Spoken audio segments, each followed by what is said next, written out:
Welcome to Had6 channel. In this video, we will look into shop.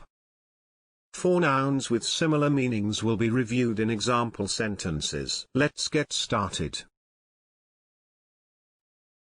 Number 1. Factory. Which means a building or group of buildings where goods are manufactured or assembled chiefly by machine. Factory. For example, a clothing factory. Number 2. Workshop. Which means a room or building in which goods are manufactured or repaired.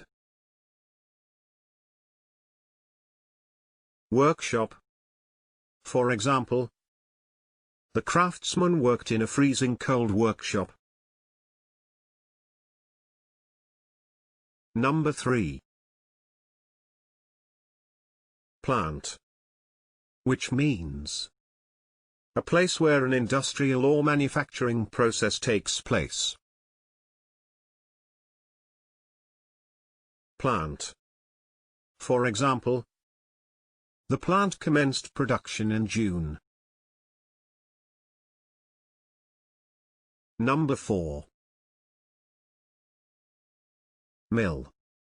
Which means a building equipped with machinery for grinding grain into flour. Mill. For example, a paper mill. If you have better examples in mind, please share them in the comment section below. It is now the time to hit the subscribe button,